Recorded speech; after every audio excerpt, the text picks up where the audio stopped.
Ok, bien. Buenas noches, compañeros. Vamos a dar inicio a esta sesión del taller para admisión en educación básica para el instrumento de apreciación docente y vamos a dar inicio con el tema. Estamos nosotros ahorita avanzando en lo que es el área 3 de este curso y vamos a dar inicio con un tema muy importante que es sobre el acoso escolar y los entornos escolares seguros.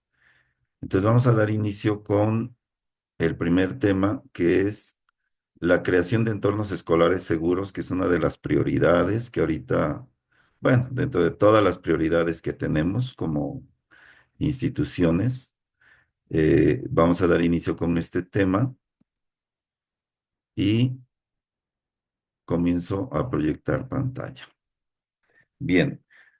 Sobre los entornos escolares seguros, maestra Usidania, si me escucha, ¿qué es un entorno escolar desde su punto de vista?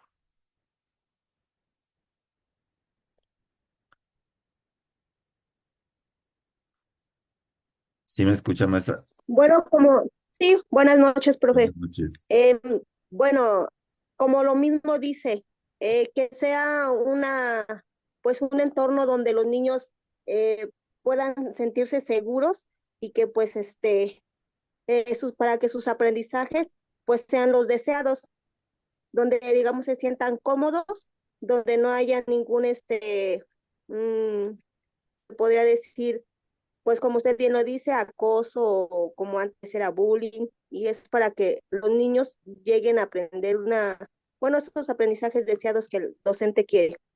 Muy bien. Sí, claro, o sea, finalmente el entorno, pues es todo lo que nos rodea, ¿no? Y cuando hablamos del entorno escolar, no solamente hablamos del aula, hablamos de la escuela en sí y además de la comunidad, es decir, los tres escenarios que dentro de la nueva escuela mexicana se privilegian para la influencia del docente. Aula, escuela, comunidad.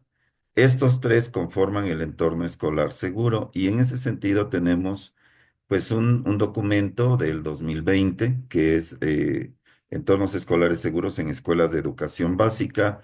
Y vamos a empezar con un caso inicial de análisis que le voy a pedir a la maestra Verónica, si me escucha, que nos haga favor de leer este caso inicial de un alumno, de una alumna. Adelante, maestra Vero. No, profe. Bueno, Sí, adelante. profe, una disculpa, voy manejando. Ah, perdón. ¿Alguien más que nos quiera apoyar? Maestra Matilde o quien guste. Yo, maestro. Adelante, maestra Yuseli. Caso inicial, alumna B. Tiene 11 años y en el último mes ha faltado mucho a la escuela. En ocasiones llega desaliñada y en otras es muy notorio que se esmera en su arreglo personal. Regularmente Rosa participa en las clases, se lleva muy bien con sus compañeros y compañeras, aunque con los niños realiza juegos agresivos. La madre de Rosa asiste pocas veces a las reuniones y cuando lo hace, llega sin la niña y se sale antes de que la reunión termine. Viven en la misma casa que los abuelos y la niña habla muy bien de ellos. Las amigas de Rosa se acercaron a la maestra para comentarle que ella les mostró unas marcas que tiene en las piernas y brazos. La maestra se acercó a la niña y ella dijo que se había caído. Muy bien. ¿Qué deduce usted, maestra, si estuviera en un caso así, qué deduce de una alumna con estas características? Pues yo deduciría a lo mejor, maestro, pues maltrato, infantil. Muy bien. ¿Por qué? Porque creo que la madre presenta ciertas características a lo mejor en lo que la denotarían como pues una madre descuidada que no se preocupa por la niña, que no la atiende. Sin en cambio, pues también se refiere aquí y hace mención de dos figuras importantes para la niña, de los cuales ella habla bien, que son los abuelos. Entonces pareciera que pues la niña a lo mejor se siente más en confianza con los abuelos que con la madre, y pues el hecho de que se hable de una madre que pues no se interesa por la niña porque casi no va a las reuniones, y dice que cuando lo hace pues se sale, no llega con la niña, muestra poco interés, pues prácticamente no le interesa la educación de la niña. Muy bien. Maestro Uciel, si usted estuviera en una situación como esta, con una alumna con estas características, ya hay indicios, por ahí como dice la maestra Yuseli, ya hay indicios de maltrato, de descuido, de desinterés por parte de la madre. Eh, y ahora sucede algo que viene pues a rebasar el vaso, ¿no? Encontramos marcas en piernas y brazos. ¿Qué haría usted en una situación como esta, como docente?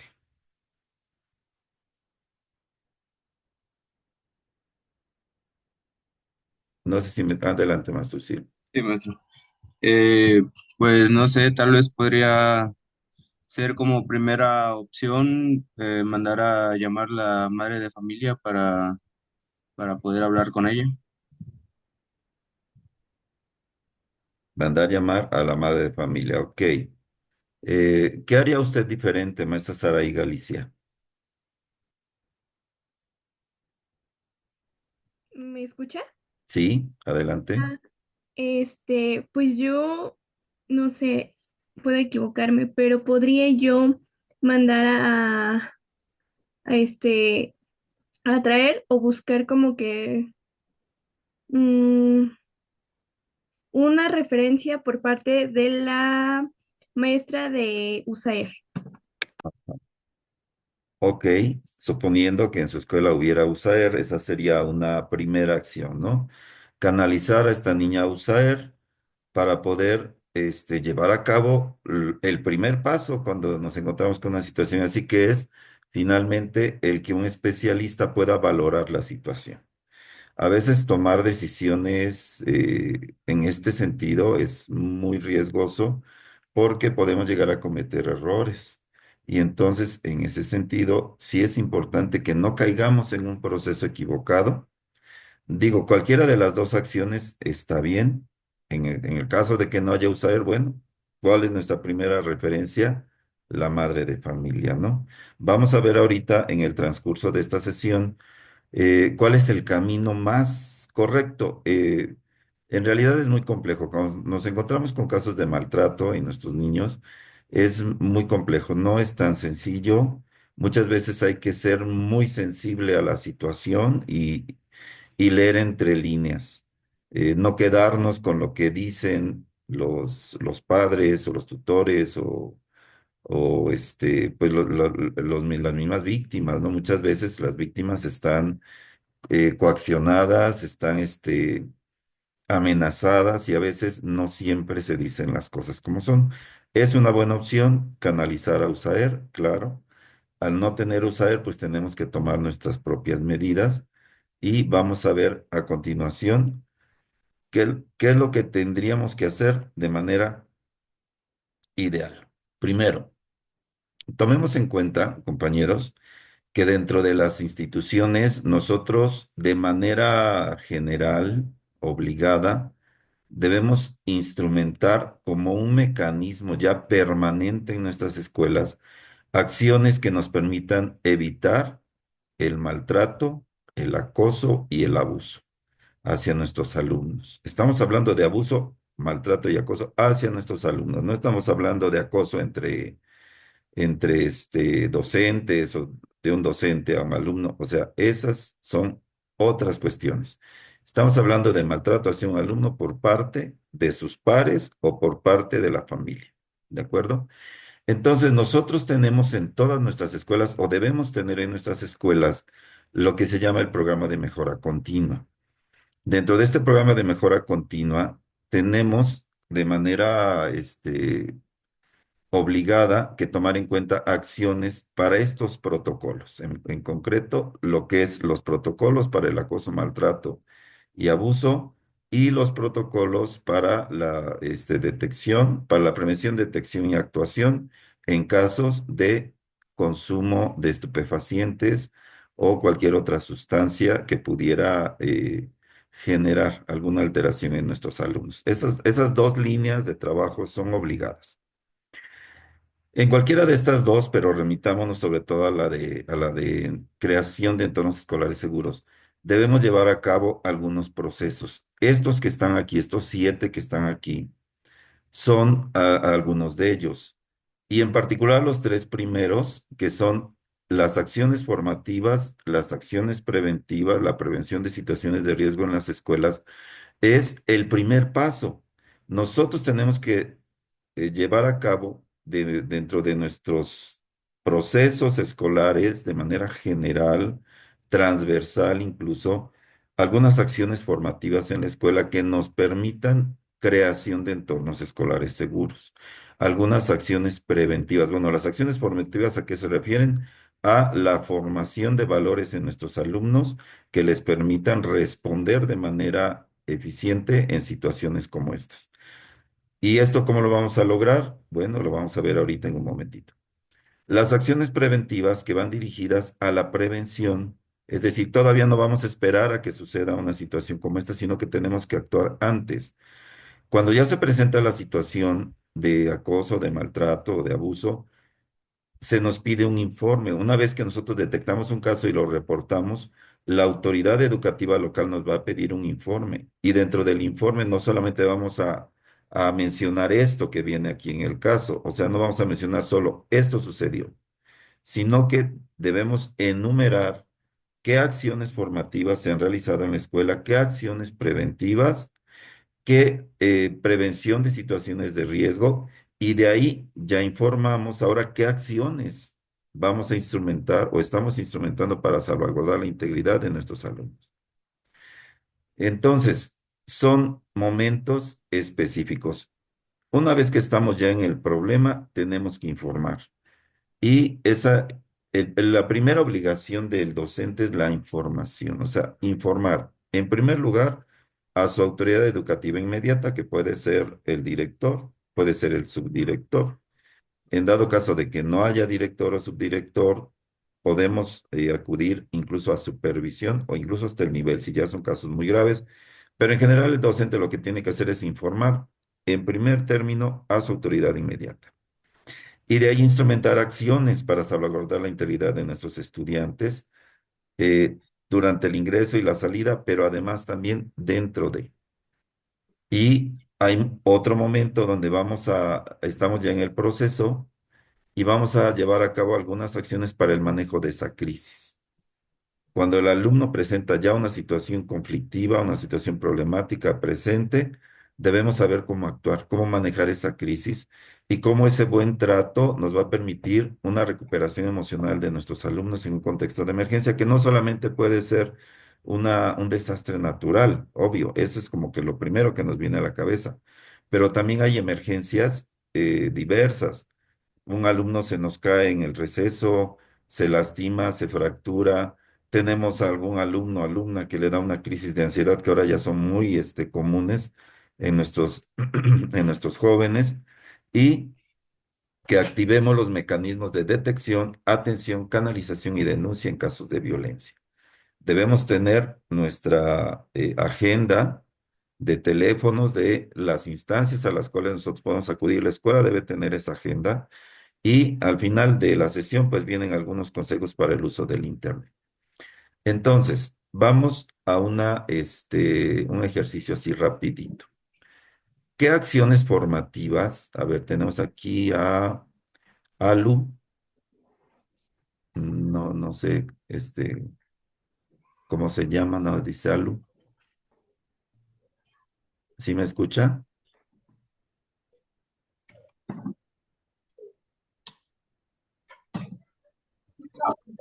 Bueno, Sí, sí se sí. escucha.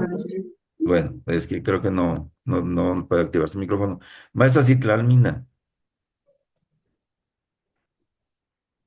Maestra Citlalmina, ¿sí me escuchan?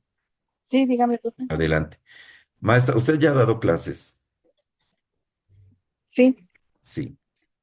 ¿Qué acciones formativas podrían instrumentarse en una escuela? ¿A qué le viene a la mente? O sea, acciones formativas. ¿Qué son las acciones formativas? Son las acciones que nos van a ir permitiendo formar hábitos, actitudes y valores en nuestros alumnos. ¿Qué acciones formativas podríamos instrumentar en una escuela?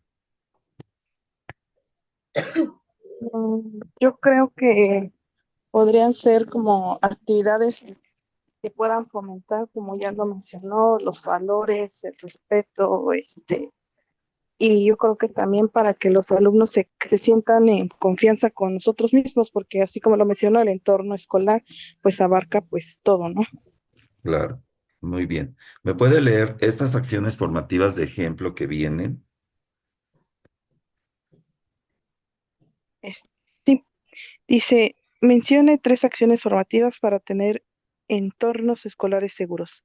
Debates, rondines de guardia, asambleas escolares y de aula, consejos estudiantiles, inventario y croquis de Estoy recursos en mi punto, hermana, con los que cuenta la escuela para protegerse ante una situación de emergencia, más tardecito. escuchar a los niños y niñas y adolescentes, reglamentos escolares que impongan sanciones ejemplares ante los primeros brotes de violencia.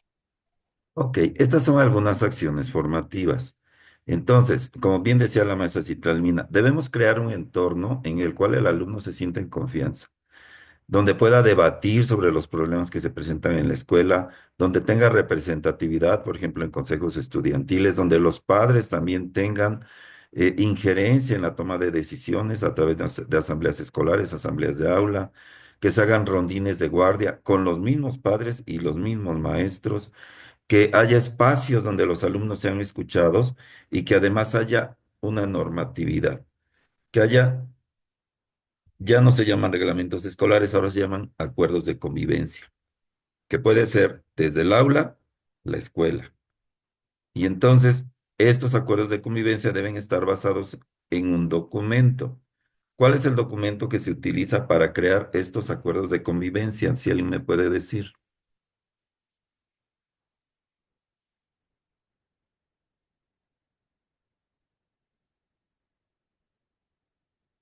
¿Alguien voluntariamente? El programa Mejora Continua. El programa de mejora continua. Bueno, el programa de mejora continua es el instrumento donde vamos a meter todo esto, ¿no? Donde vamos a plasmar algunas acciones. No vamos a desglosar todo porque pues obviamente se quedaría muy largo, pero el documento en el cual vamos a basarnos para crear los acuerdos de convivencia son los manuales de convivencia escolar. Cada estado tiene su propio manual de convivencia. Aquí en Puebla tenemos un manual de convivencia que es un manual azulito y que así dice manual de convivencia escolar. Y tiene otros dos folletitos, un anaranjado y un azul, que tienen algunos complementos y formatos. Entonces, hay que buscar que haya finalmente ese orden, que haya normas, que haya reglas y que el alumno pueda respetar. Cuando nosotros hablamos de acciones formativas, compañeros, estamos hablando de que vamos a formar algo. Recuerden que nuestros alumnos están en una etapa formativa. ¿Y qué vamos a formar en nuestros alumnos? Algunas cosas como estas. Desarrollo de habilidades para la vida, dentro de las cuales, pues obviamente, tenemos que preparar a nuestros alumnos para enfrentar una situación hipotética y eso lo podemos hacer a través de estudios de caso, presentarles una lectura y de la lectura que ellos emitan juicios, que emitan opiniones y en general que respondan a situaciones hipotéticas que ellos puedan, que les puedan permitir desarrollar habilidades para la vida. Impulsar una cultura de paz, de resolución de conflictos de manera pacífica, como dice el 1.2.3, que promovamos dentro de la cultura de paz, tenemos que promover fundamentalmente algunas cosas. ¿Cuáles? La participación y el diálogo en la escuela, que los niños sean escuchados. Muchas veces los maestros a veces nos cerramos, ¿no? Y el alumno va y te dice, oiga, maestro, yo no estoy de acuerdo que me haya puesto 7, porque mire, yo hice todo esto y fulano que se saltó 6 clases le puso lo mismo. Y entonces dice, no, es tu calificación, adiós. No, hay que dialogar con los niños y hay que promover su participación. Bueno, digo, por una situación, a lo mejor un tanto común, pero hay que tener espacio y hay que tener abierto el diálogo. Hay que buscar los mecanismos de participación para todos nuestros alumnos. Y en ese sentido, nosotros podemos impulsar incluso algunos mecanismos democráticos, como por ejemplo la elección del consejo de alumnos, el que los alumnos puedan participar en alguna sesión, incluso del consejo técnico escolar, para promover algunas acciones de mejora de su escuela, es decir, ir buscando espacios donde ellos puedan participar de una manera adecuada y que finalmente se sientan parte de su comunidad. Tenemos que impulsar el manejo pacífico de conflictos. Para este manejo pacífico de conflictos hay todo un documento que vamos a revisar, que es la resolución de conflictos, o creo que ya lo revisamos con ustedes. Mejorar convivencia. No. Bueno, va a haber, hay un documentito que vamos a revisar, que es en efecto la resolución pacífica de conflictos. Tenemos que lograr una comunicación asertiva. ¿Qué es la comunicación asertiva, maestra María Elena? ¿Cuándo hablamos de que es una comunicación asertiva?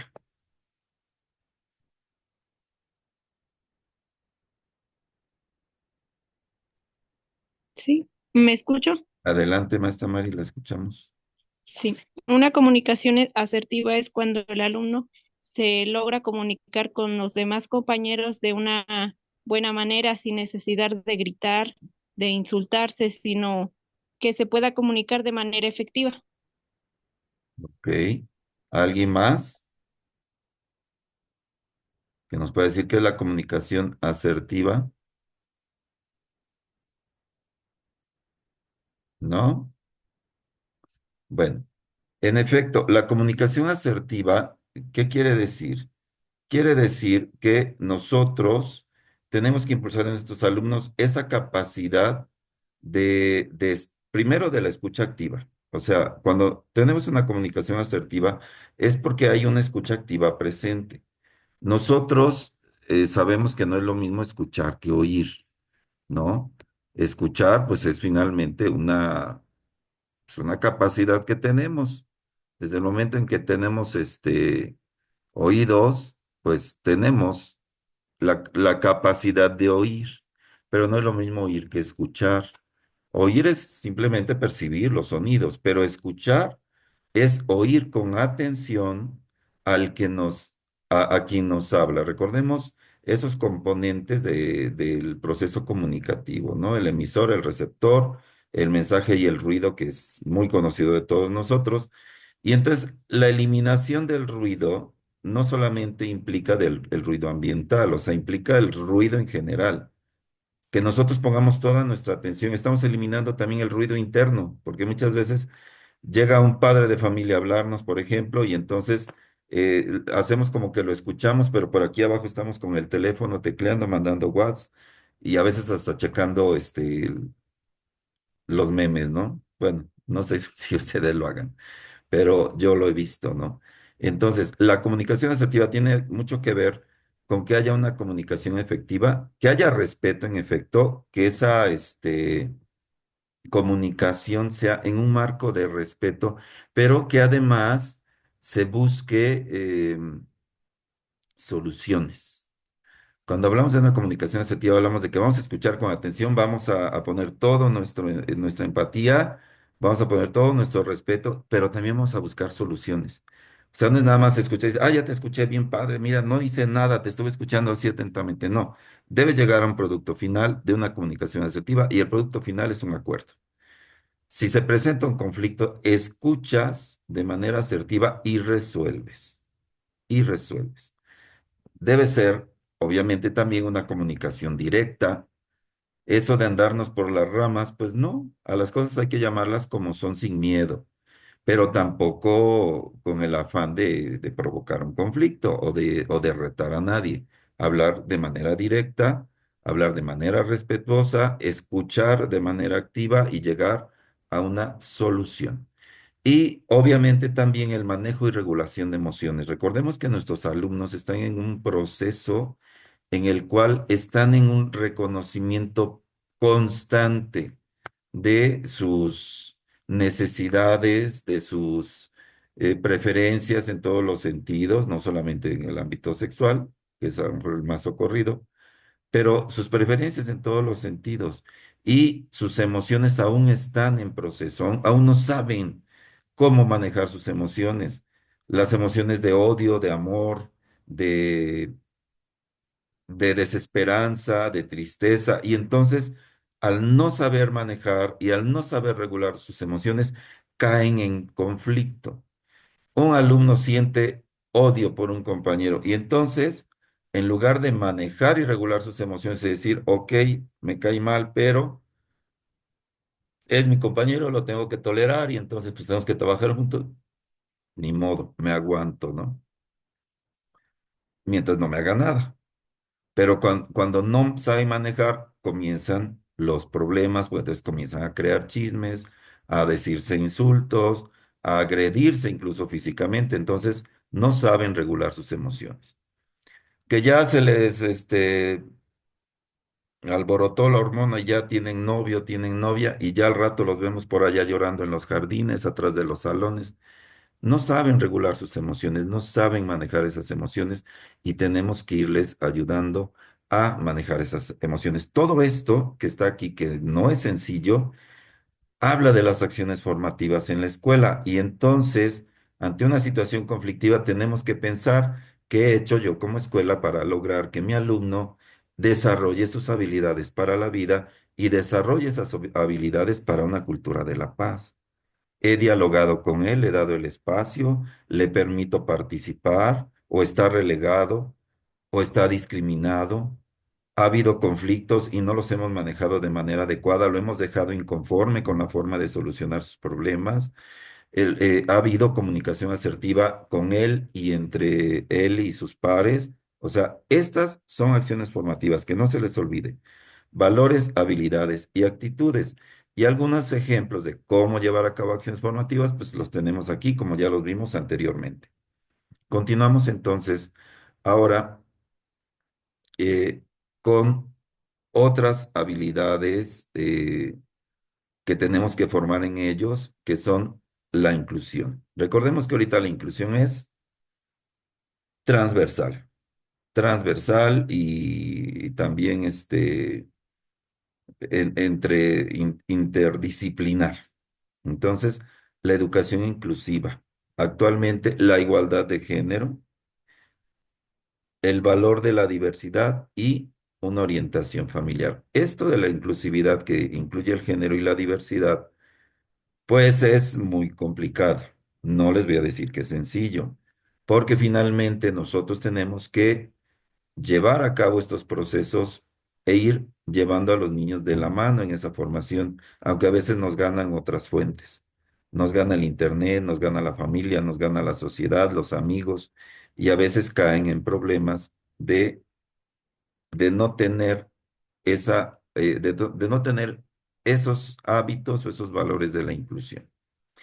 Y en cuanto a la orientación familiar, pues obviamente la familia juega un papel fundamental. Tenemos que involucrar a las familias para esas acciones formativas. Y vamos a las acciones preventivas.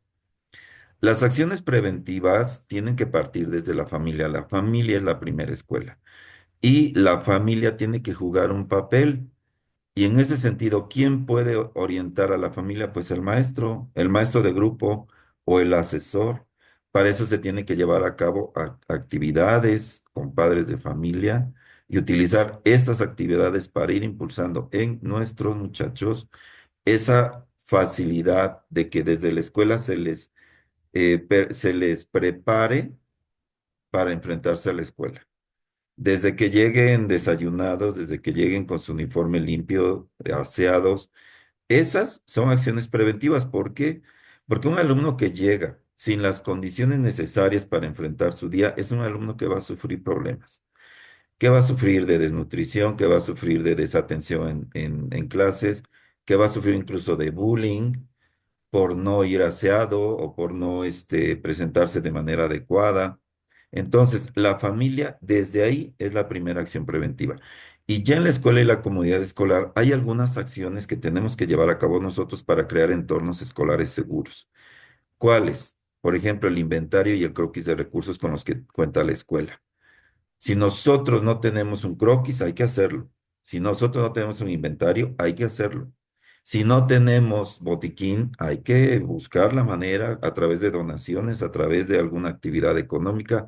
La escuela debe tener un botiquín, lo mínimo que necesitamos para enfrentar una situación de emergencia. Debemos tener un inventario de recursos internos y un croquis de recursos externos. Vamos a abordarlo un poquito más aquí. Por ejemplo, bueno, regreso tantito. Cuando hablamos de recursos internos y recursos externos, hablamos de los internos, ¿cuáles son? Los que están en la escuela. Los externos son los que están en la comunidad. Y entonces debemos estar bien claritos dónde están nuestros recursos internos. Este es un ejemplo de un croquis de recursos internos de la escuela. ¿Qué recursos internos vamos a necesitar en casos de, de seguridad escolar? Pues bueno, ¿dónde están los accesos? ¿Dónde está la entrada? ¿Dónde está la salida? Que los niños lo identifiquen, cuáles son las áreas seguras, dónde están los salones, qué grupos están ahí, dónde está la dirección, este, dónde está la enfermería, si es que tenemos enfermería, dónde están los bebederos, los baños.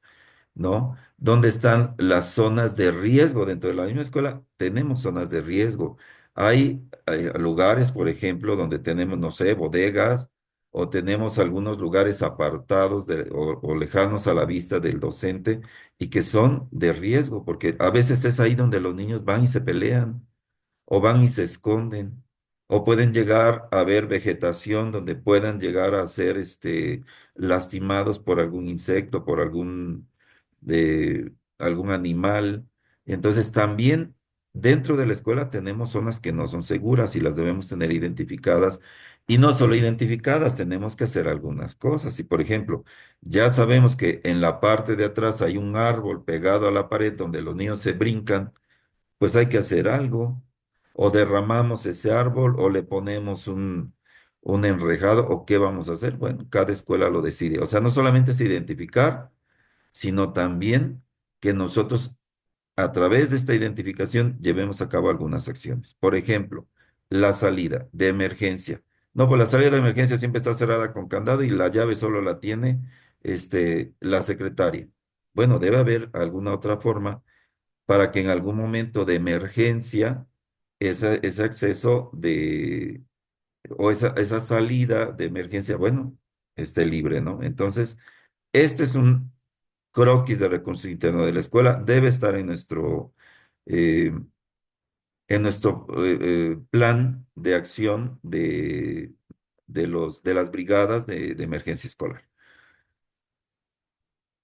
Y debemos también tener un croquis externo, donde nosotros vamos a identificar los riesgos y los recursos externos. Riesgos como cuáles, si alcanzan a ver ustedes por aquí, una cantina, donde luego salen parroquianos, insultan a las niñas, piropean a las chamaquitas, o pueden llegar incluso a lastimar o a insultar a nuestros alumnos.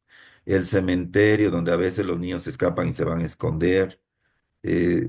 Hay lotes baldíos, donde en ocasiones pues ahí es refugio de malvivientes o de gente indeseable que puede llegar a molestar a nuestros alumnos. Un parque donde a veces pues, los niños se escapan y ahí los podemos llegar a encontrar. O sea, estos son riesgos. Estos son riesgos y los debemos tener identificados. Y casi todos sabemos, cuando un niño se va a pelear, ya sabemos que se van allá en las canchas o que se van a la barranca y ya los tenemos identificados, pero hay que tenerlo bien claro.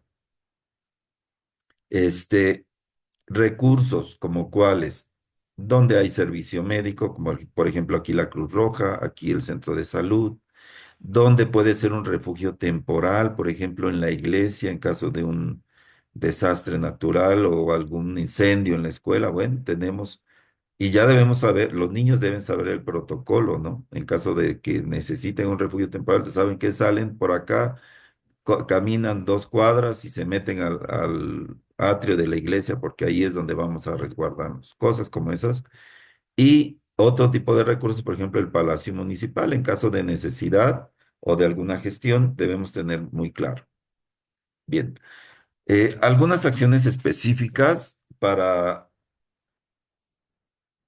algunas cuestiones de inseguridad escolar. Por ejemplo, ¿cómo prevenir el ingreso, detección de objetos y sustancias prohibidas en la escuela? En este documento se recomiendan algunas cosas que le voy a pedir de favor a quien no ha hablado, a la maestra Vanessa.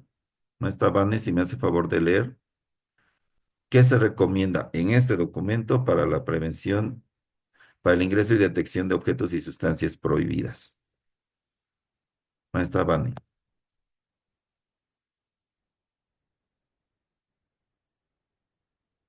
¿no me escucha?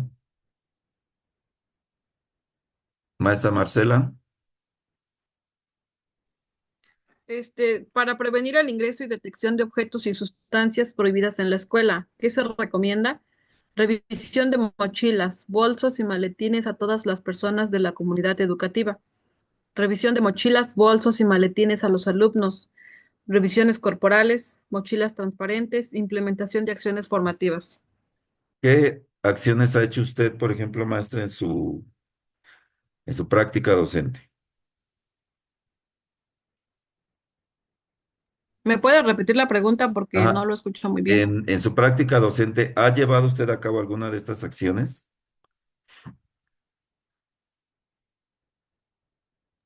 Sí, sobre todo sería la implementación de acciones formativas, porque pues recordemos que ahorita ya los jóvenes ya, bueno, ya tienen ciertos derechos en las que se prohíbe en el que el maestro revise las mochilas.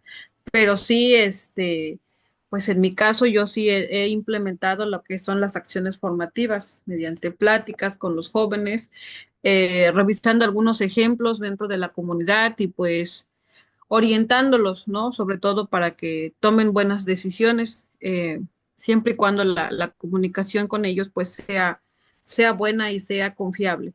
Pero de estas, lo que más he hecho es la implementación de acciones formativas, tomando en cuenta que todo lo anterior pues está, se supone que prohibido. Así es. Algo muy interesante. Esto se recomienda, esto es del 2020, pero actualmente, ¿qué sucede? Que lo tenemos prohibido. No podemos revisar mochilas, no podemos hacer revisiones corporales. Instrumentar mochilas transparentes, pues se oye muy bien, pero díganme ustedes cómo le vamos a hacer para convencer a todos los papás de que le compren una mochila transparente a su alumno, a su hijo, ¿no? Cuando son muy caras y lo más común es que a veces pues el alumno lleva pues la mochila incluso reciclada del hermano mayor o la que le pudo coser la mami, ¿no? Entonces es muy complicado. ¿Se puede hacer revisión? Sí, se puede, siempre y cuando haya un acuerdo firmado por los padres de familia donde ellos autorizan que se haga esta revisión de mochilas y en presencia de algún padre o padres de familia. Sí se puede, pero tiene que ser una acción bien pensada y bien realizada, porque además, una vez que nosotros tomamos acuerdos para llevar a cabo una revisión de mochilas, perdemos el factor sorpresa, que es el que nos permite muchas veces pues, detectar cosas prohibidas en nuestros muchachos. Entonces, no es tan sencillo, podemos hacerlo, sí, pero en efecto, como dice la maestra Marce, hay que enfocarnos mucho en las acciones preventivas porque a veces ya este tipo de situaciones, cuando ya estamos en el momento, pues son complicadas de realizar. Se pueden realizar, sí se pueden realizar, pero con mucho cuidado, ¿no? Y además con autorización de los padres de familia por escrito, nada de palabra. Bien. En cuanto a la prevención de situaciones de riesgo en las escuelas, hay varios aspectos. Pero dentro de este documento se recomiendan algunas acciones, hay algunas recomendaciones y acciones para la comunidad escolar. Para la comunidad escolar en particular, ¿qué es lo que se recomienda en este documento? Que nosotros conozcamos nuestro contexto, que tengamos ubicados nuestros recursos externos, que tengamos ubicados nuestros riesgos externos y que tengamos una red de apoyo con nuestros padres de familia ante cualquier situación. Y estas redes de apoyo es desde la comunicación, el que nosotros tengamos grupos de comunicación. Ahora se facilita mucho con el WhatsApp. Podemos tener grupos de WhatsApp con los papás. Hay escuelas que ya después de la contingencia por COVID ya eliminaron los grupos, pero en realidad es un recurso muy valioso. Yo le he recomendado, por ejemplo, a los compañeros, pues que hagan sus grupos de WhatsApp y que los pongan nada más para que el administrador mande información, no para que ahí estén los papás enviando mensajes o incluso a veces pues chismes, ¿no? Y rumores. Simplemente es informativo y es una buena herramienta. Hay que buscar cómo instrumentar esa red de comunicación con nuestra comunidad escolar y tener los teléfonos, una agenda de teléfonos de nuestros recursos externos, desde salud, desde atención de policía, por ejemplo, Ministerio Público, DIF, algún psicólogo, etcétera. Que se lleven a cabo también algunas acciones de prevención de ingreso y detección de objetos y sustancias prohibidas en la escuela que ya vimos. Y finalmente, ¿cómo debemos actuar ante la presencia de objetos y sustancias prohibidas? O sea, una vez que ya las detectamos, ¿qué tenemos que hacer? Es ahí donde ya nosotros tenemos que llevar a cabo estas acciones. Cuando estamos ante una situación de riesgo en la cercanía de la escuela, tenemos que llevar a cabo acciones específicas. ¿Cuáles? Por ejemplo, situaciones de riesgo en la cercanía de la escuela. Maestra, Hermelinda. ¿Qué situaciones de riesgo externo podemos llegar a encontrar actualmente en la cercanía de la escuela?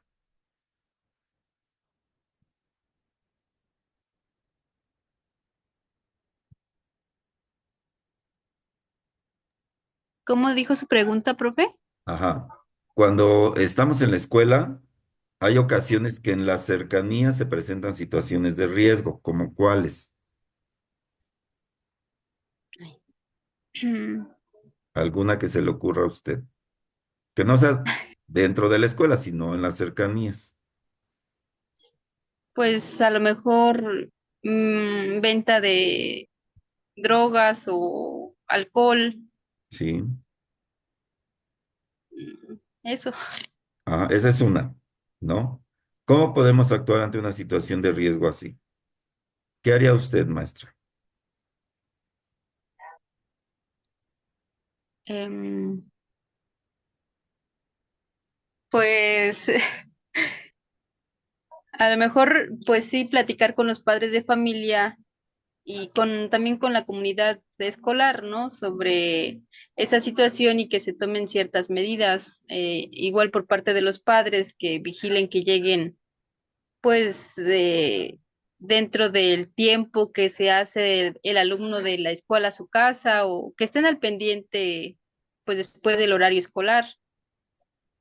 Sí, hay muchas Eso. acciones que se pueden llevar a cabo y en realidad es muy, muy, muy diverso, porque pues son muchos los riesgos que se pueden llevar a cabo.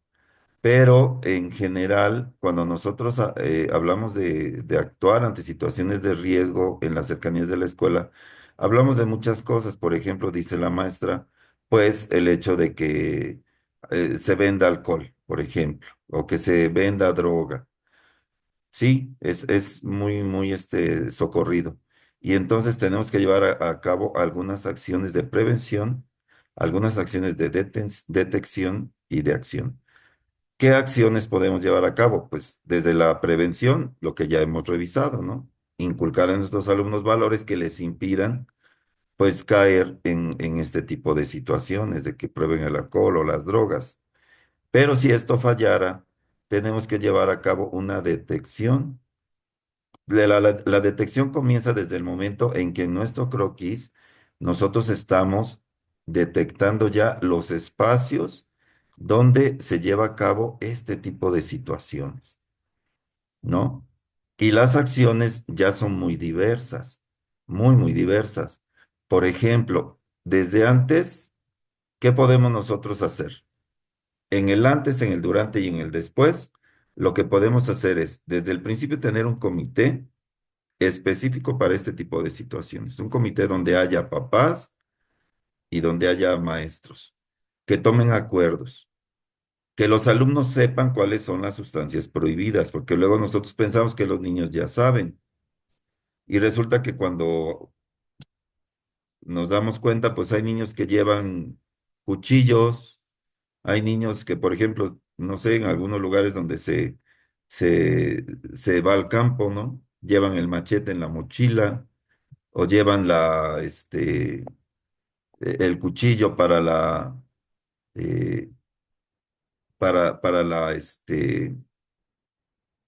la venta de verduras, porque pues tienen su puesto de verdura, entonces utilizan su cuchillito, ¿no? Y no saben o no creen que sea indebido. Entonces, deben saber muy, muy bien cuáles son los objetos y las sustancias prohibidas. Y de ahí tenemos que difundir en nuestros alumnos cuáles son los riesgos de este tipo de situaciones. ¿Sale? Y ya en el durante, pues obviamente lo primero que tenemos que hacer es una detección de estos objetos, que puede ser a través de una operación mochila consensuada con los papás, si es que se puede, y si no se puede, pues estar al pendiente de que algún alumno lo lleve. Y ya si lo encontramos, por ejemplo, encontramos al alumno que lleva un vapeador, ¿qué tenemos que hacer? O sea, por principio de cuentas, requisitarlo, se guarda en una bolsita, se etiqueta, ¿ok? Y se pone en resguardo en la dirección de la escuela. Tenemos luego a veces problemas porque los maestros detectan alguna situación, ¿no? El alumno trajo cigarros, y entonces se los quitan, pero el maestro no los reporta a la dirección, se los guarda y al rato se los fuma, ¿no? ¿Qué puede suceder? Entonces, no, yo requisito algo, celular, este, un vapeador, cigarros, marihuana, alcohol, lo que sea. Lo que yo tengo que hacer es, por aquí lo decomiso, lo echo en una bolsita, lo etiqueto y lo dejo en resguardo en la dirección y se levanta un acta de hechos en la bitácora del docente y si hay este libro de actas en la dirección también. ¿Para qué? Para que el maestro no tenga ningún problema. Porque el problema luego viene cuando los papás llegan a reclamar. Oiga, ¿y por qué le quitó el teléfono a mi hijo? Si él tiene mi permiso. Ah, bueno, pues tiene su permiso, pero aquí en la escuela no está permitido. Vaya usted a la dirección, ahí está, y hay un reglamento que ya se determinó en el antes y que usted ahora tiene que responder. Firmar un acta donde usted se compromete a que el alumno ya no va a tener celular o que por lo menos no lo va a sacar durante clases, ¿no? Y ya en el después, pues se tiene que dar un seguimiento. O sea, todos los procesos en situaciones de riesgo tienen un antes, tienen un durante y un después, ¿sale? Es importante otra cosa, hay todo un protocolo donde nosotros vamos a trabajarlo eh, como docentes. Detectamos una sustancia prohibida, hay una situación de una sustancia prohibida. Entonces, lo que yo tengo que hacer es, en primer lugar, mantener la calma, no victimizar o revictimizar al alumno, porque luego sucede que le encontramos al alumno alcohol, ¿no? Y entonces reaccionamos como chamaquitos. Y le empezamos a gritar delante de sus compañeros y le decimos, es que eres un borracho. Y ya lo agarramos de la oreja y nos lo llevamos por todo medio patio jalando al niño. Aguas, eso no lo podemos hacer. Hay que mantener la calma. Hay que hablar de manera asertiva con ellos, directa, requisitar la sustancia prohibida, lo que lleve el alumno y eh, quitar al alumno del grupo si es que ya ingirió algún estupefaciente o tiene ya, notamos que tiene alguna situación de intoxicación, avisar inmediatamente a los padres y llevar a cabo el protocolo de levantamiento del acta de hechos y de acuerdo ya cuando los padres regresen y darle seguimiento. O sea, es muy, pues muy complicado, ¿no? Hay un protocolo para cada cosa. Si encontramos alcohol, si le decomisamos un arma, por ejemplo, al alumno, si le decomisamos un arma blanca, también hay un protocolo específico que ustedes tienen que leer en el documento, que es el acuerdo 14-12-23, que vamos a ver yo creo que el viernes, y donde vamos a tener que actuar. Recomendación general, compañeros. ¿Cómo actuar ante una situación de riesgo? En primer lugar, conservar la calma. Porque ahora vamos a las situaciones de riesgo externas, que es lo que estamos viendo aquí. Esas son cuando encontramos una sustancia prohibida. Pero cuando nosotros nos encontramos en una situación de riesgo externo en la cercanía de la escuela, lo primerito, lo mismo, mantener la calma. No podemos, nosotros no podemos ponernos a gritar, nosotros no podemos ponernos a correr. El maestro debe ser ejemplo de calma. De inmediato indicar a los alumnos que se coloquen boca abajo, en el piso o en una esquina del salón, sentados, acuclillados, manos a la cabeza o incluso sosteniéndose de los hombros. ¿Por qué? Porque estas son situaciones incluso psicológicas. Recordemos que nosotros en el vientre materno estamos en posición fetal. Y esta posición, de manera psicológica, al alumno le transmite seguridad. Entonces, cuando nosotros le decimos, siéntate, agáchate, agárrate de las rodillas o agárrate de los hombros o de la cabeza, estamos creando en él una sensación de seguridad. Que mantener la calma, de inmediato colocar a los alumnos en un lugar resguardado en el piso, boca abajo, lejos de donde haya puertas, lejos de donde haya ventanas, pedirles que guarden silencio. ¿Cuáles son las situaciones de riesgo? Una balacera, una riña, campal, por ejemplo, de bandas afuera, este, un incendio, ¿no? O sea, son situaciones de riesgo que se pueden dar y que nosotros tenemos que respetar. Una vez que ya aseguramos a nuestros alumnos, hay que permanecer en el aula. Error, salgan corriendo, no, permanecer en el aula.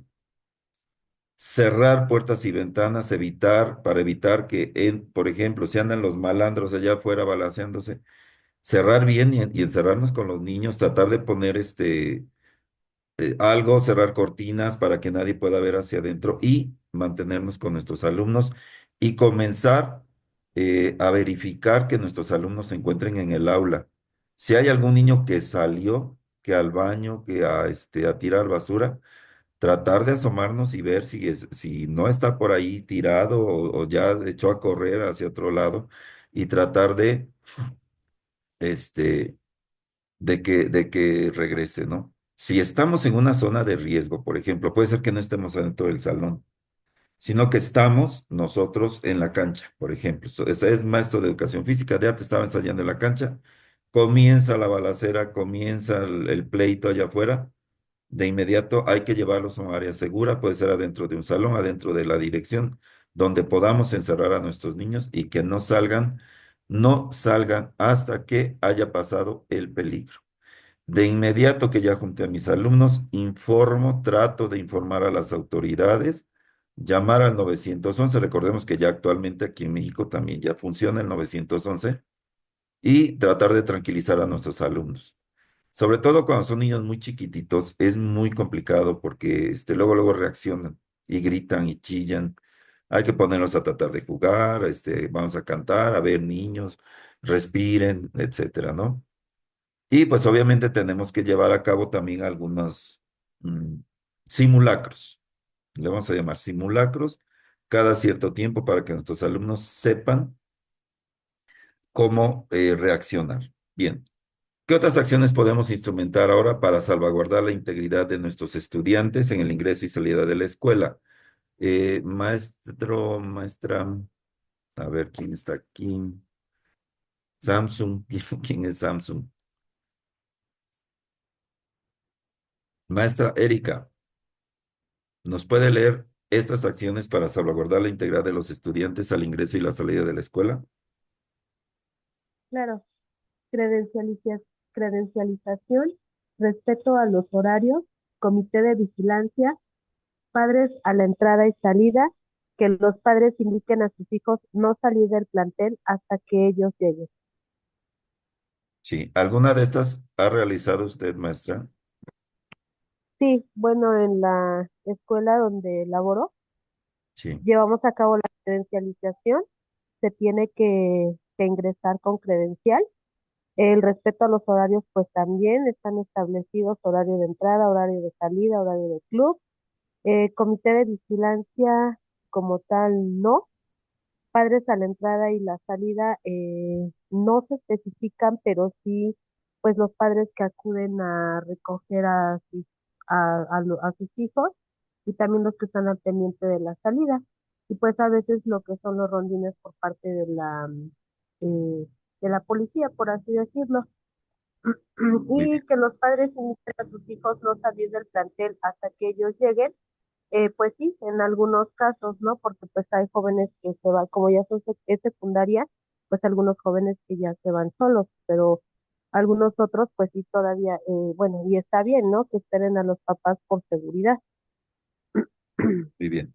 Sí, varía, ¿no? De un nivel a otro. Pues obviamente en preescolar nunca vas a dejar a ir un niño solo. Muchas veces tienes que esperarte ahí hasta que lleguen los papás. Debe haber un espacio específico para la espera de los papás y de los mismos alumnos. Y se tienen que instrumentar estas acciones. O sea, finalmente no se trata solamente de que, ay, pues es que el director se quería embolsar 200 pesos y por eso hizo que se credencializaran. No, son protocolos que ya están estandarizados. O sea, debe haber credencial. Si la escuela no contrata a una persona que haga las credenciales, la escuela tiene la obligación, escúchenlo bien, la obligación de brindar credenciales. Aunque sea de papel, aunque sea de cartón, pero los alumnos deben tener credencial para sus accesos. Debe haber un respeto a los horarios. Si los padres de familia quieren ir a hablar con los maestros, debe haber un horario específico y bajo cita. Porque luego tenemos papás que cuando menos vemos ya están metidos hasta la cocina, ya sacaron al maestro de la clase y ahí están atendiendo por atender a un padre de familia por un alumno, están desatendiendo a 40. Eso no es correcto. Debe haber un comité de vigilancia de esto. Obviamente, pues el comité de vigilancia es a la entrada y a la salida y puede instrumentarse con papás y puede instrumentarse con alumnos incluso y con maestros. Eh, hay por ejemplo, ocasiones en que los papás van por el alumno o la alumna antes de la hora de salida. Debe haber un registro y debe identificarse. A ver, soy el papá de la señorita, Adriana. Vengo por mi hija porque, pues mire, tenemos un problema familiar, nos tenemos que ir porque falleció el abuelito. Ah, muy bien, pásele. Aquí está el rol de salidas de los alumnos. Me va a firmar usted, va a poner aquí los datos de la alumna, el día y la hora en que se le está llevando, el motivo y la fecha y su firma. Obviamente debidamente acreditados. Entonces, sí, sí es muy importante esto porque imagínense que llega alguien por algún alumno, se lo lleva y resulta que al rato viene el papá y dice, oiga, pues si no era yo, ay, perdón, es que me dijo que era su papá. Bueno, puede llegar a suceder, ¿no?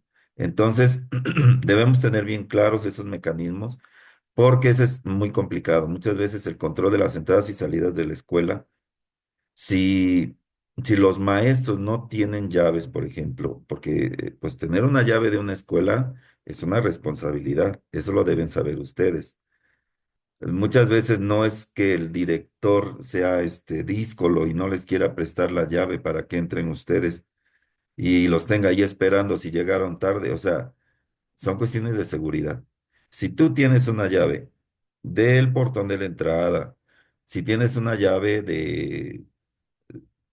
un salón, si tienes llave de la dirección incluso, lo que sucede es que tú estás adquiriendo una responsabilidad y en algún momento que suceda, por ejemplo, un robo, pues tienes que ir a testificar. A ver, yo a esta hora estaba en mi casa, aquí está mi testigo de que yo estaba echándome mi chocolate con pan, ¿no? ¿Por qué? Porque compartes la responsabilidad. Tener una llave de una escuela es una gran responsabilidad, aunque sea la de la entrada, ¿vale? Entonces, todos debemos colaborar en que las entradas y salidas de la escuela sean seguras, respetando horarios, teniendo protocolos específicos para evitar estas situaciones. Bien, vamos a esta, a estas otras medidas, ¿no? ¿Qué otras medidas se pueden utilizar? Salidas escalonadas, no dejar salir solos a los alumnos, notificar a la escuela al menos 30 minutos antes de que no puedan recoger a los alumnos y dar el nombre de quien lo hará. Esto lo tiene que hacer el padre o tutor.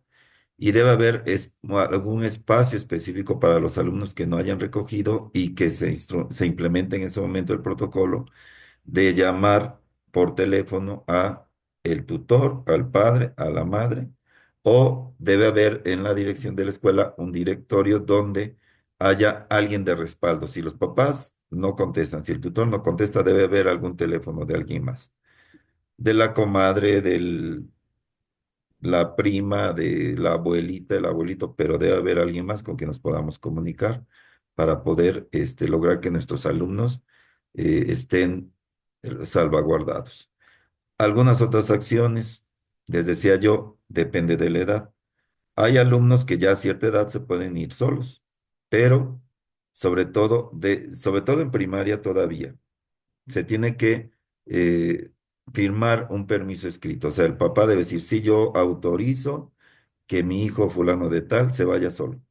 Y ya, tú te quitas esa responsabilidad. En secundaria ya no. En secundaria realmente ya los niños tienen que entrar e irse solos. Ya no es tan necesario que el papá o la mamá lo lleven, pero si lo llevan, qué bueno.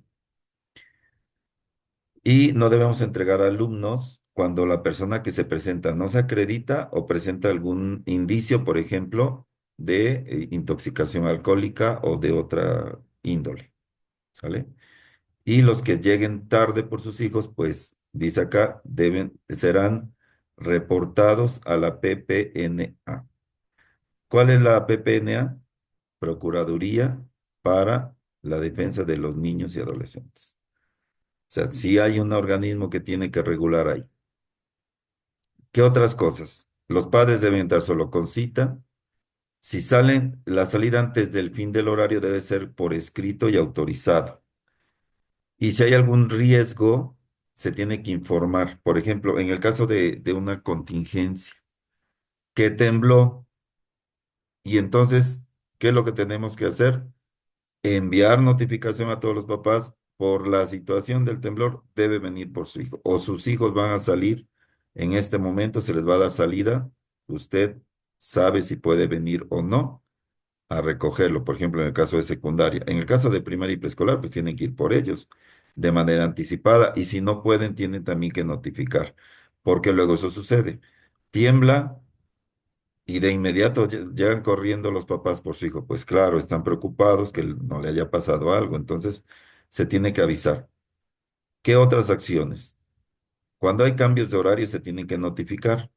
Es muy malo que una escuela en el mismo día avise, hoy van a salir temprano los niños. No le damos al padre de familia el tiempo para reaccionar ante esa situación y a lo mejor nos creamos un conflicto porque finalmente, pues los papás pueden llegar a reclamar, oye, ¿por qué salieron antes? Y resulta que van y se acusan con la SEP y resulta que no había ninguna justificación, simplemente sencillamente suspendimos porque era el cumpleaños del director y entonces le queríamos partir un pastel. Esas cosas no se hacen, no es correcto. Bien. Vamos al quinto. Cuando nos encontramos ya en un contexto de emergencia y se presentan esas crisis emocionales en nuestros alumnos, ¿qué tenemos que hacer? Lo mismo. Debe haber un antes, un durante y un después. ¿Qué medidas preventivas en el antes? Bueno, primero que nada debemos tener bien claro cuál es el protocolo de actuación en una situación como esta. ¿Quién lo debe atender? Lo debe atender el asesor. Si tenemos médico escolar, por ejemplo, ya le dio la crisis de ansiedad al alumno, a la alumna, porque tembló y entonces entró en crisis. ¿Qué tenemos que hacer? Ah, bueno, ya debemos saber este, quién tiene que intervenir en una situación de emergencia, en una situación de crisis. Hay que evitar victimizar al alumno. Si ya está en una situación como esta, no podemos ni etiquetarlos ni nada. Tenemos que promover en el antes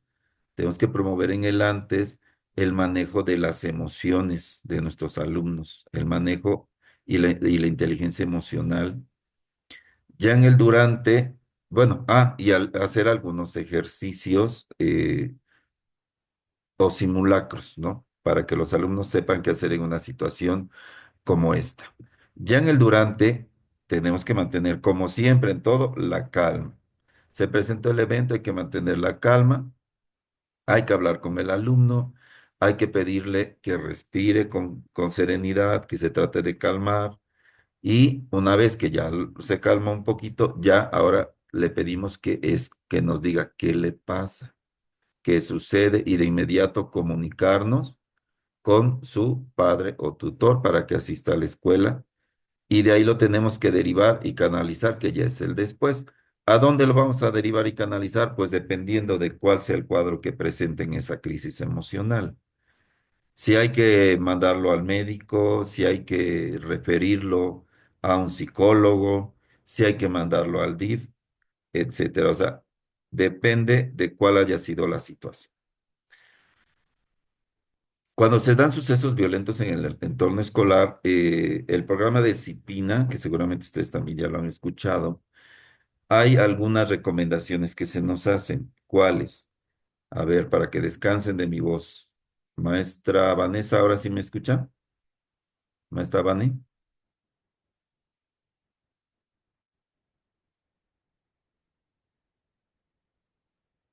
maestra Saraí, ¿nos ayuda a leer, por favor? Recomendaciones para responder a las necesidades de niñas, niños, adolescentes y jóvenes después de sucesos violentos en el entorno escolar. No oculte los hechos ni evite hablar de ellos. Cuide su sobreexposición a imágenes y noticias del hecho. Hable con la niña, niño, adolescente o joven de lo ocurrido conforme a su edad. Continúe su rutina. Cuídese a sí mismo. Identifique signos de ansiedad persistentes en la niña, niño o adolescente que puede identificar que se requiere canalización y atención especializada. Así es. ¿Qué es el CIPINA, maestra Saraí? ¿Sabe qué es el CIPINA? No, profe. No. Bueno, el CIPINA, compañeros, es el Sistema Nacional para la Protección Integral de las Niñas, Niños y Adolescentes. Entonces, eso es lo que recomienda el CIPINA a nivel nacional. Se suscitó alguna cuestión violenta que puede ser afuera, este, puede ser dentro de la escuela, ¿no? Pero en general, ¿qué es lo que tenemos que seguir? Primero esto, o sea, no hay que ocultar los hechos, ¿no? Ni hay que evitar hablar de ellos, pero sí hay que hacerlo desde un marco del respeto y de la información, no suponer cosas. No sobreexponer al niño, por ejemplo, no sé, se cayó un alumno porque se subió al techo a recoger un balón y se nos cayó y pues sufrió la muerte, ¿no? Porque esas son cuestiones muy fuertes. Y hubo niños, hubo testigos. Hay que hablar con claridad con ellos sobre lo que sucedió, pero tampoco hay que sobreexponerlos, ¿no? Tampoco ahora vamos a estar constantemente recordándoles qué fue lo que sucedió. De acuerdo a la edad del niño, hay que explicarle lo que sucedió y llevarlo a su proceso de duelo si es que se da una situación como estas, que pues afortunadamente son las menos, pero de acuerdo a su edad. No todos los niños entienden los hechos violentos de la misma manera. ¿Y eso cómo lo vamos a saber? Pues a través de nuestra formación docente, no hay más. Debemos continuar con la rutina tal cual lo más apegado a lo que ya se daba o lo que existía. Y debemos buscar también cuidarnos a nosotros, porque si nosotros no estamos bien, sobre todo, a veces nosotros sufrimos pérdidas de nuestros alumnos o sufrimos situaciones violentas también. Si nosotros no estamos bien, no podemos cuidar a nuestros alumnos. Hay que cuidarnos también, cuidar nuestra salud emocional, nuestra salud en todos los sentidos. Y de ahí hay que tratar de identificar, porque hay niños más susceptibles que otros. Si encontramos a niños que siguen teniendo esos signos de ansiedad por una situación violenta en su entorno, hay que canalizarlos y hay que notificar a los padres de familia para que estos niños, pues finalmente, pues sean atendidos. Vamos a a esta penúltima situación, los mecanismos de detección, atención, canalización y denuncia en casos de violencia. Eh, es muy largo, pero en general, ¿qué podemos decir? Que estos mecanismos, en primer lugar, deben ser seguros y confidenciales. Nosotros no podemos, si sucedió una cuestión violenta en la escuela, no podemos andar contándolo a medio mundo, ¿sale? Se tiene que atender en un clima de seguridad y de manera confidencial para que los mismos niños se sientan en confianza de denunciar lo que sucedió y se pueda eh, actuar de manera adecuada. Este mecanismo, pues obviamente debe estar basado en el conocimiento de las reglas de estas situaciones. Primero que nada, ya les había dicho, conservar la calma. De ahí, notificar a su autoridad educativa inmediata, notificar a los padres de familia. Regresando al ejemplo inicial, ¿a quién tendríamos que notificar primero? A la red de apoyo del alumno. Y a veces la red, dependiendo, por ejemplo, ya llevamos al niño, a la niña, le preguntamos, ¿qué te pasó? No, es que me caí. ¿Estás segura? Y se pone a llorar. ¿Estás segura que te caíste? No, es que me pegó mi mamá. Ah, muy bien. ¿Cuántas veces te ha pegado? No, que 10, 15. Error recurrir a la mamá. ¿Por qué? Porque la mamá la ponemos sobre aviso e incluso puede ser que ahora, llegando a la casa, pues se la tunda más sabroso, ¿no? Hay que acudir a la red de apoyo del niño, de la niña o el adolescente. Oye, ¿y de lo que te sucedió? ¿Con quién quieres que hablemos? ¿Con tu mamá? No, con mis abuelitos. Ah, perfecto. Interviene otra persona que ahora va a ser la red de apoyo del niño o de la niña. Y de ahí, la persona que va a auxiliar al menor debe decidir si va a denunciar. Nosotros tenemos la obligación de decirle, usted puede denunciar. Nosotros como escuela tenemos la obligación de notificar a la autoridad educativa local, yo a mi autoridad inmediata, el director a la supervisión y la supervisión al nivel, porque es un caso grave. El maltrato está muy penado. Y si de ahí el DIF toma el caso, se van a enfrentar ustedes a esta situación. ¿Sale? Entonces, vamos a actuar en siempre protegiendo la seguridad del menor. Siempre. Nosotros podemos encontrar, pues, indicios, muy claros cuando hay violencia, cuando hay maltrato, y lo que se nos pide es que actuemos de manera inmediata, que estos métodos sean confidenciales, sean seguros, que los niños tengan la certeza de que vamos a resguardar su integridad física y emocional. Eso es muy importante que siempre se los digamos, a ver, habla con confianza, nosotros aquí te vamos a resguardar, no te preocupes, no te va a pasar nada, nadie te va a pegar. Y ya si hay una situación grave, sí, de inmediato la escuela tiene que denunciar. Aquí se manejan algunos números, la verdad es que no estoy muy seguro que estén vigentes, pero la acción sí es concreta, se tiene que denunciar al DIF y a las instancias que el mayor a cargo recomiende, ¿sale? Y esto pues obviamente lo tenemos que llevar a cabo de manera totalmente confidencial. Nunca hablen ustedes con un alumno a solas, por favor. Si ustedes van a interrogar a un alumno del cual sospechan violencia, maltrato o incluso abuso, debe haber otra persona de testigo cuando ustedes lo interroguen. De preferencia, no lo hagan ustedes como docentes, que lo haga el director, que lo haga la directora, que lo haga una autoridad de la escuela, porque finalmente sí les compete. A ustedes como docentes a veces les puede crear algún problema.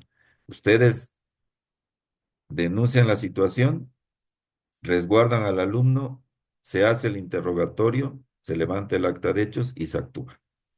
La actuación debe ser inmediata, ¿ok? Y finalmente, lo que se nos recomienda sobre el uso de Internet es algo muy común ahorita con nuestros muchachos y este ya no crea un entorno escolar inseguro físico, sino que ahora ya estamos hablando de un entorno escolar virtual que también ahora está afectando a nuestros alumnos. Debemos nosotros actuar igual en el antes, en el durante y en el después.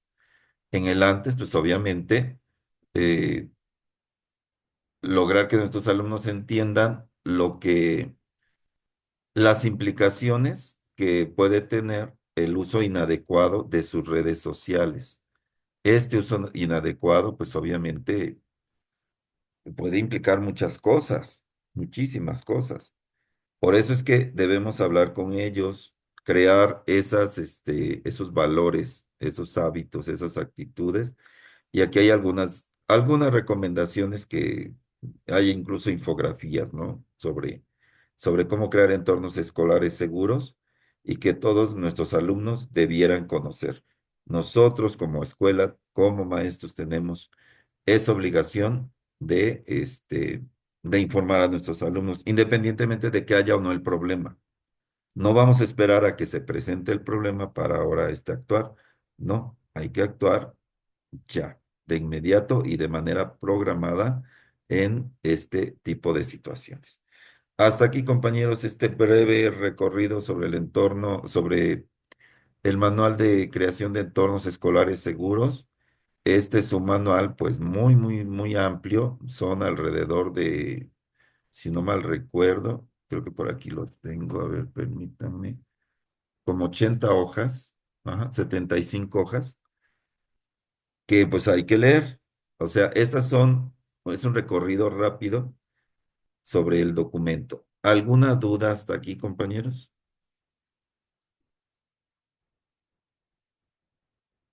¿No hay dudas? Bueno, ¿Cómo se llama? ¿Manual, profe? ¿Manual de qué? se llama Entornos Escolares Seguros. Está en la plataforma. Al inicio ven que está la bibliografía. De ahí lo pueden descargar. Dice Entornos Escolares Seguros en Escuelas de Educación Básica. Es un documento del 2020. Son 75 hojas, trae varias infografías, trae mucha información que les va a ser muy útil y lo que hay que hacer es, pues, darle una leída. Pero fundamentalmente, a ver, déjeme, aquí lo tengo ajá, aquí está en mi bibliografía.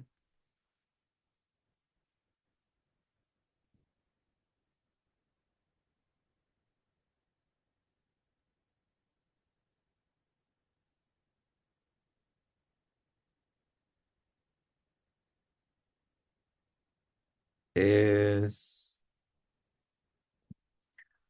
entornos escolares seguros. Y en particular les decía, se nos pide que aborden de la página 27 a la 32. A ver, se los voy a mostrar el documento completo.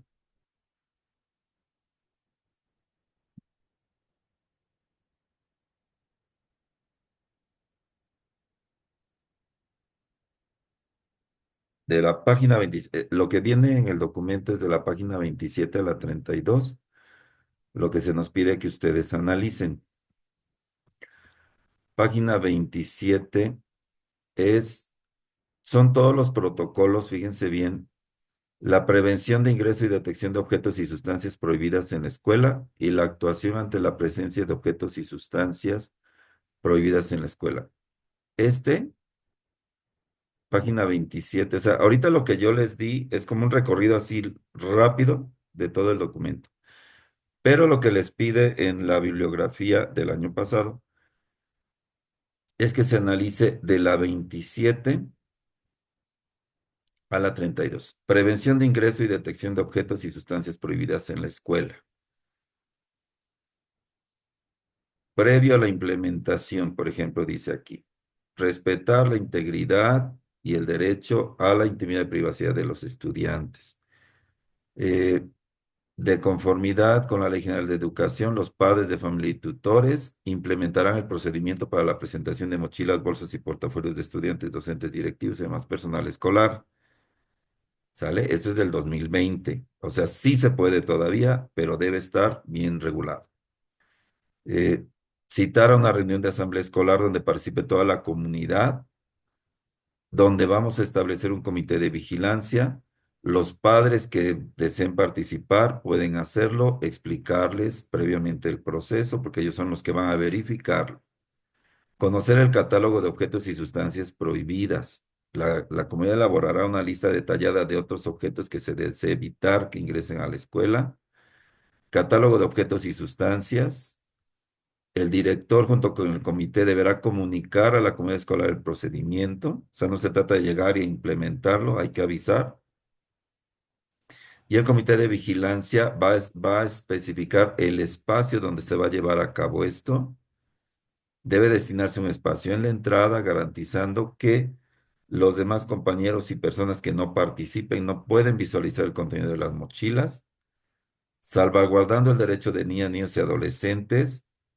Deberán dar aviso a las instancias locales competentes sobre esta actuación. Los datos obtenidos, o sea, todo lo que son los instrumentos, materiales, documentos, objetos, deben llevar un manejo confidencial de manera total para proteger la privacidad e intimidad de los participantes. Hay que disponer de bolsas de plástico transparentes, etiquetas, hojas de papel, plumones y otro material para llevar a cabo el procedimiento. Si algún integrante de la comunidad porta sustancias prohibidas, se protegerá su identidad y se canalizará al sistema de salud para su atención voluntaria. En caso de docentes o personal administrativo, se revisará si presenta un riesgo para la integridad de la comunidad educativa. Si se trata de niños, niñas y adolescentes, se buscará apoyo de la Procuraduría Federal de Protección de Niñas, Niños y Adolescentes, Procuradurías de Protección de cada entidad federativa para un diagnóstico de la situación de sus derechos y un plan de restitución para garantizar su derecho de rehabilitación a la salud.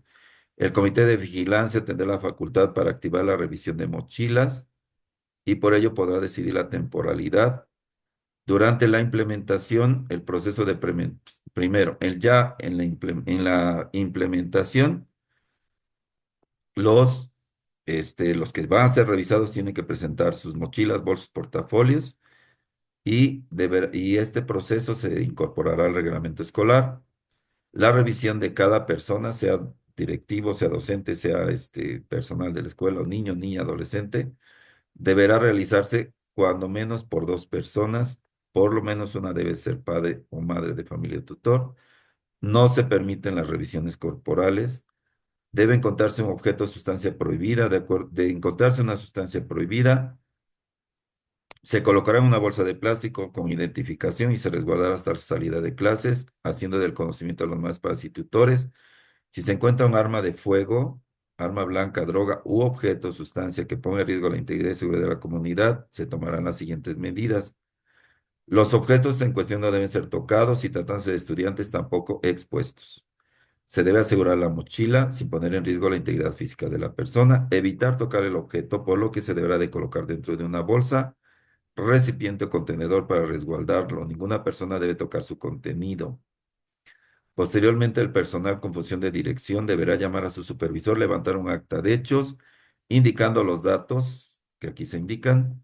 Los documentos deben estar en un sobre cerrado para que no puedan ser extraídos o revisados por gente que no tiene nada que ver. Y el director o docente dirigirán al portador a la dirección para disminuir el riesgo de asegurar su integridad física. Si es niña, niño, adolescente, se recomienda que realice alguna actividad académica mientras la autoridad notifica al padre de familia o tutor y autoridades competentes, sin generar pánico ni amenazas, lo que yo le estaba diciendo. Después de la implementación, una vez que ya se hizo, se encontró el objeto prohibido, hay que asegurar que no haya riesgo a la seguridad ni del personal, ni de los alumnos, ni del mismo portador. El director se pone en comunicación con los padres o tutores para llegar a acuerdos, para que se generen condiciones para evitar que se presente nuevamente la misma situación. Fíjense, no dice que hay que correr al alumno, o sea, se debe llevar a cabo un protocolo.